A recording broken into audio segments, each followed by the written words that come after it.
버티고 이만해. وبعدين ኢራን ጦርነቱ ከጀመረበት ጊዜ አንስቶ በአይነቱ ከፍተኛና ረጅም ሰዓታት የፈጀውን 40ኛውን የሚሳኤል ወጀብ ጥቃት በእስራኤል ላይ ፈጽማለች።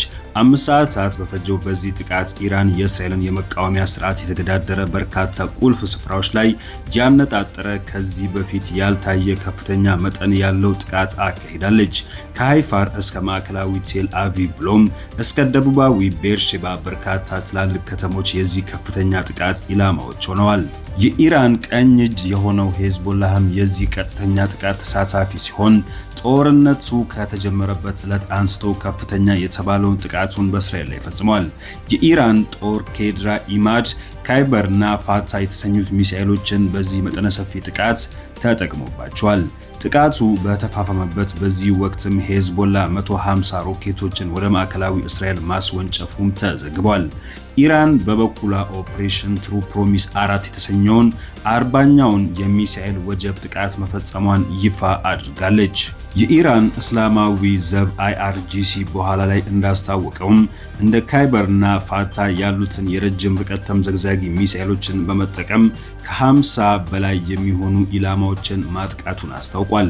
በዚህ ከፍተኛ ጥቃትም ሄዝቦላ በተመሳሳይ ሰዓት ሮኬቶችና ሚሳኤሎችን በመተኮስ ለእስራኤል የአየር መቃወሚያ ስርዓት ተገቢውን የመመከት ስራውን እንዳይሰራ ፈተና እንደሆነበት ሊታወቅ ችሏል።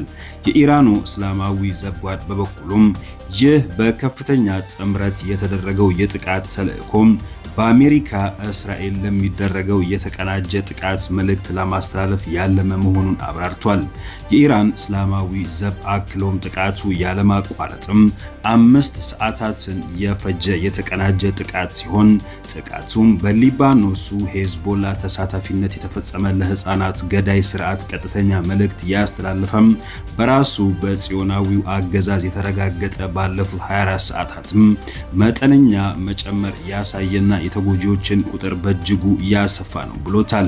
ሄዝቦላም በበኩሉ ጦርነቱ ከተጀመረበት ጊዜ አንስቶም የወሩን ከፍተኛ ጥቃት መክፈቱን ባለስልጣናት ተናግሯል።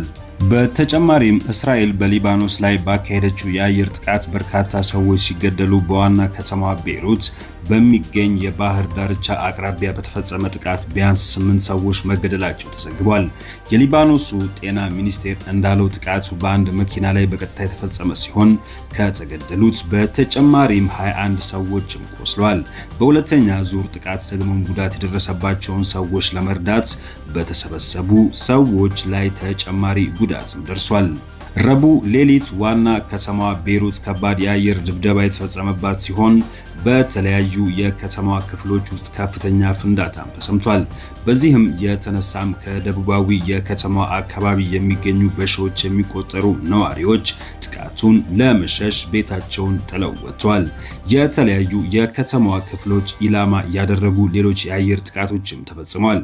የእስራኤል ጦር ሰራዊት እንዳለው መጠነ ሰፊ ተከታታይ የአየር ጥቃቶችን ሌሊቱን ሊባኖስ ውስጥ መፈጸሙን አረጋግጦ በ30 ደቂቃዎች ውስጥ 10 የሄዝቦላ ጽሕፈት ቤቶች ኢላማ ማድረጉን ገልጿል።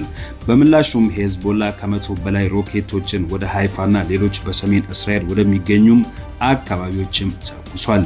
ይህም ከወዳጁ ኢራን ጋር በመቀናጀት የተፈጸመ ጥቃት ነው ተብሏል። የኢራን እስላማዊ ዘብ በጆርዳን በሚገኘው አልአዝራ የአሜሪካ የአየር ኃይል ቤዝ ላይ ተመሳሳይ ጥቃት መክፈቱን አስታወቀም።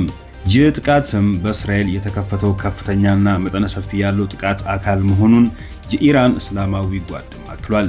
ሳውዲ አረቢያ በበኩሏም ቁልፍ ወደ ሆነው የሼባር ነዳጅ ማከማቻ ጣቢያ ሲያመሩ የነበሩ በርካታ ድሮኖችን መታ መጣሏን አስታውቃለች። ሳውዲና አጋሮቿ በስተምስራቅ በሚገኘው ገላጣው በረሃማ ሰማይ ላይ እነዚህን የተቀናጁ የነበሩ ድሮኖችን መተው መጣላቸውን የወጡ መረጃዎች ያመለክታሉ።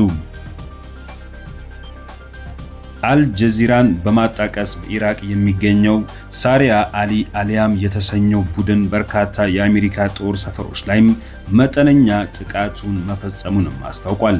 አልጀዚራ በመቀጠልም በዱባይ በሚገኘው ክሪክ ሃርበር መኖሪያ ህንፃ ላይ የድሮን ጥቃት መፈጸሙንም ዘግቧል።